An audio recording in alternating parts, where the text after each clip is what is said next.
I'm going to talk a little bit about the 6th Ohio Cavalry Regiment, which was a regiment that was mustered out of northeastern Ohio, had members actually from from Stark and Tuscarawas County as well. So it's a local unit. We're going to talk a little bit about Union Cavalry. We're going to talk about the equipment that we carry and the weapons that the boys have. And then we're going to just talk in general about the Civil War, and at that point, you guys can ask questions. In fact, at any time during the process, if you want to raise your hand and ask questions, we would be happy to field them. We want to thank the Zoar Community Association for inviting us, and we certainly thank you for attending. It's been a wonderful, wonderful program, our lecture series, and again, it's quite an honor for them to have asked us to be a part of that. The 6th Ohio Cavalry Regiment was mustered out of Trumbull County in 1862 in the spring. Abraham Lincoln sent a call out to the states asking to recruit soldiers to fight the Civil War. At the time that the war started, the United States government did not have a very large army. It was very small. And as a result, Abraham Lincoln went to the states and they recruited volunteers like you and I from the countryside to join up and form state regiments. 400 men from Ashtabula, Trumbull, and Mahoning County mostly, a few from Stark and Tuscarawas County, and then a company from Columbiana County responded to the call, and they converged at Camp Hutchins, which is currently the fairgrounds of Trumbull County. One of the original barracks that was used at Camp Hutchins is currently still standing, and Western Reserve High School uses it as an equipment shed. Half the men that responded to the call had never ridden a horse. Let me repeat that. Had never ridden one of these. Many of them had horses. They had farms, but they were workhorses.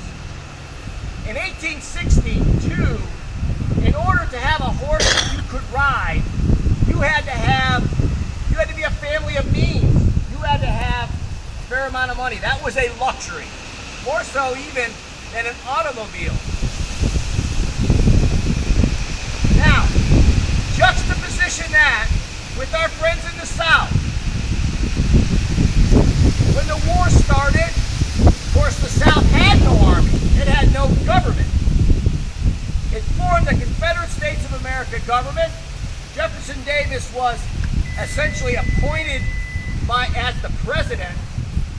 And when he put the call out to the southern states to provide troops to fight the war, those men in the South who had horses, the South was a horse culture. They had family of means. They had a number of riding horses. And more importantly, they had expert horsemen. The Southern Cavalry responded by providing men who brought their own horses with them. And they started the war as experienced cavalrymen and knew how to fight on their horse. The 6th Ohio formed at Camp Hutchins, and they spent 3 weeks there, quote, drilling. Not very effectively. Their officers were elected, not because they were skilled, but because they were popular. A number of regiments were raised by individuals who were wealthy. They equipped the troops and, of course, became their regimental leaders. 6th Ohio chose a number of individuals to be their officers. None of them had any military experience. 3 weeks at Camp Hutchins, they were sent to Camp Dennison in Cincinnati. They went by train. There they received military training. They were drilled. No equipment, no horses, not yet. They spent 2 months, they formed companies, they elected their company officers, their non-coms, they received military training, and their officers received training in drilling, in marching troops, and cavalry drill, but without horses. After 2 months at Camp Dennison, they were sent to Camp Chase in Columbus. Those of you who remember the old penitentiary building in downtown Columbus, in 1862, that was Camp Chase. That ended up being a Confederate prison camp. But in 1862, it was a camp where men were assembled. Now, they received not just additional military training, they finally received their equipment. The first thing they got were their uniforms. The boys are wearing, and Christopher and Wyatt are both wearing standard early war cavalry shell jackets with yellow piping, a short jacket. You see these pillows on the back of their jacket. That's used to keep their belt from sliding down. Standard sky blue wool pants. Their first hats that were issued were actually brimmed hats such as mine. They lasted a couple of months at most. They're not real good. They'd fly off your head, they'd be lost. They then went to the standard forage cap, which is what the boys are wearing right now. Got their uniforms first. Then they got their weapons. We're going to talk about the 4 weapons of a cavalryman. The 3 weapons they carried, first was their saber, their revolver, and their carbine. The last thing they got was their horses. The Union cavalry was given governmental horses. They didn't bring their own. We got them from the big horse depot in Washington. You've heard of the term horse traders. That's who sold the horses to the government of the United States in 1862.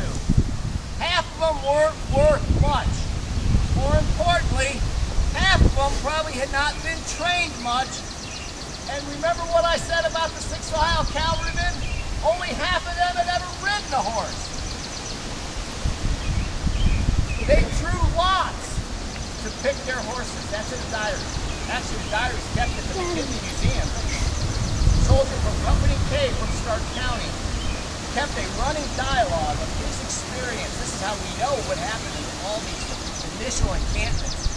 They drew lots for their horses by company.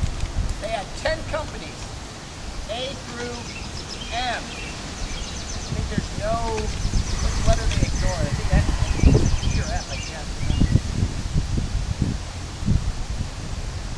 Once they got their horses, 2 weeks later they were sent to war. Now, let me repeat that. 2 weeks later, they mounted their horses on the railroad cars. They went into Weirton, which was at that time Western Virginia. It had not become a separate state. And they were sent to quell the bushwhackers that were ravaging the countryside for all the pro-Unionists that lived in the western, northwestern part of what then was Virginia. As cavalry reenactors, these are trained horses. These horses have been doing this for 10 years. Pardon me. This knucklehead has been doing it for a month. She's been ridden. She's grown. Better than probably half the horses they got. But it's not reenactment. And we're going to sort of show you a little bit about what reenactment is. From a horseman, from somebody who's done a lot of things on horses, what we do on these horses in reenactment, in our efforts to demonstrate to you how men fought on their horses, that is an advanced level of horsemanship, and you are asking a lot from an animal that does not like to do things like this. These are animals of prey. When the mountain lion jumps on its back, like I am, the first thing this horse wants to do is simply run. and run fast and buck and kick and get away. Anytime it's scared or nervous, its natural reaction is to flee.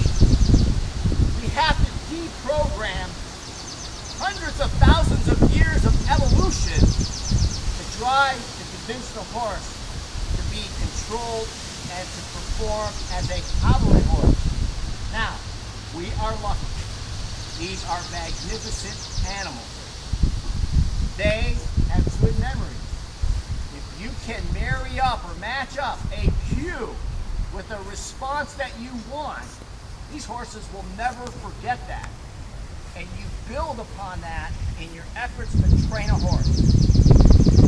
The trick is to get the horse to do what you want the first time when you give it the cue. You can't get it to do that. Give the cue all day long. If I put my left spur into this horse and pull on the reins and try to get the horse to step sideways, until it steps sideways and I take the pressure away, then she knows, oh, okay, if he puts a spur into my side and pushes a little bit, as soon as I move to the side, he releases that pressure. That's a good thing. That's what I should do. But that initial training, that first act is the difficult thing. Now, horses don't necessarily like gunfire, loud noises. They don't like sticks waved above their heads, sabers.